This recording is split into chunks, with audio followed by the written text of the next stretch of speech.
Hi guys, Darth Deuces here, back in the Star Wars Vintage Collection figure review. Today taking a look at, I think this is my first figure from the Acolyte I picked up for 3 3/4 inch Vintage Collection. It is Jedi Knight Yord Fandar, one of the newer releases for this year. Came out, I think, pretty recently.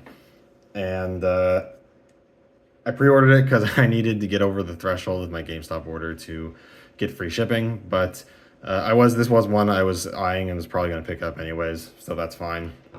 But I haven't picked up any other figures yet.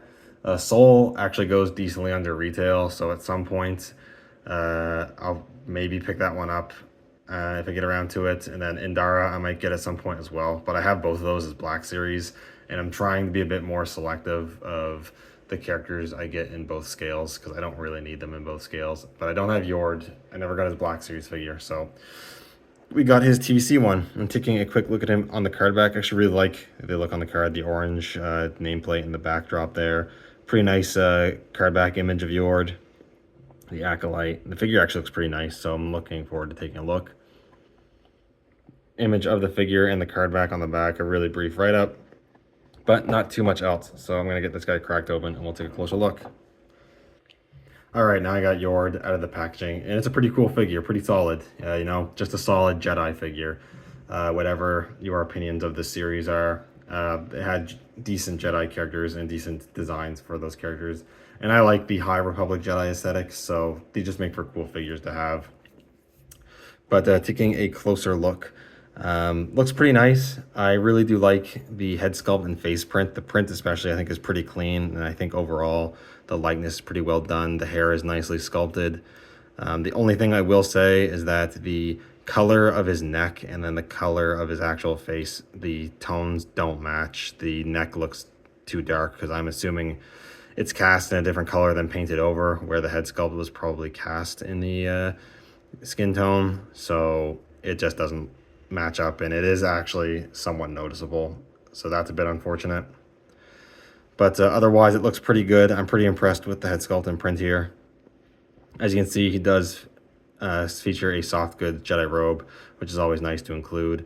I think it fits pretty well on him, honestly. On 3 3/4 inch, it can be hard to kind of make these look good without them being too big looking, but I think this one looks pretty decent.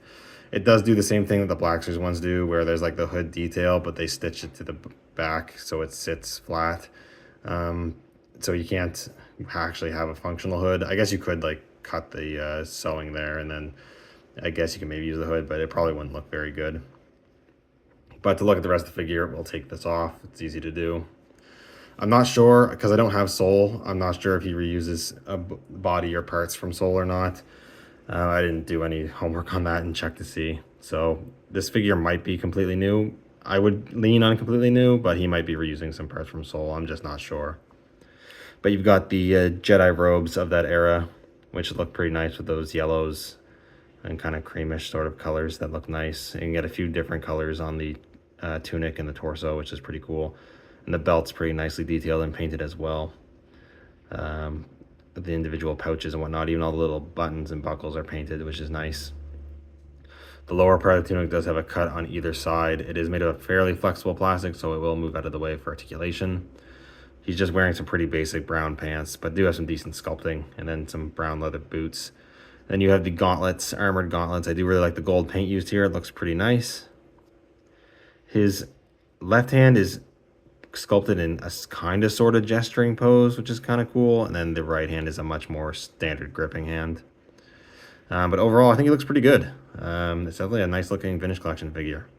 I don't have too many complaints there. Articulation wise, you do have a dumbbell joint in the neck. He actually looks up quite a decent amount. Looks down, not much. Pivots a little bit, rotation.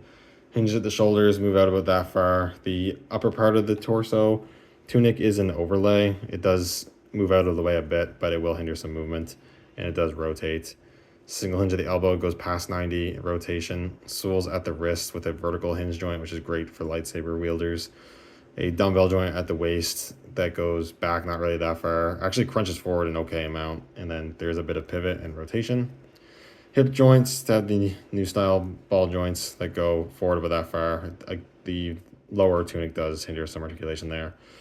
Does a pretty wide spread. There is a swivel cut at the thigh in there. a single hinge at the knee that goes 90 and rotates, and then there is a hinge at the ankle that goes up and it goes down as well.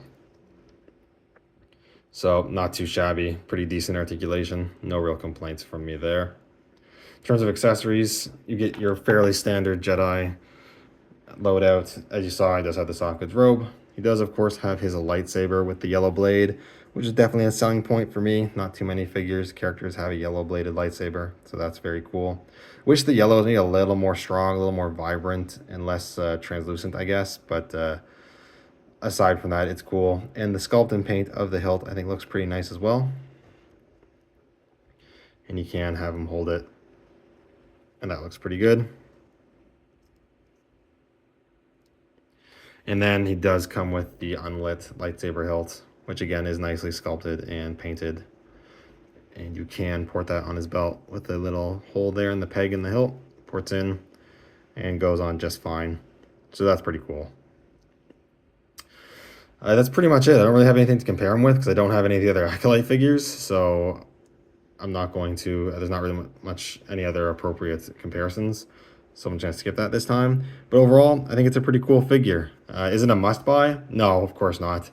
But if you're a fan of the Acolytes, or you just are a fan of High Republic Jedi, or just Jedi in general, and you want another cool 3¼ Jedi figure to add to your collection, Yord is a really solid one, and I would recommend if you're interested.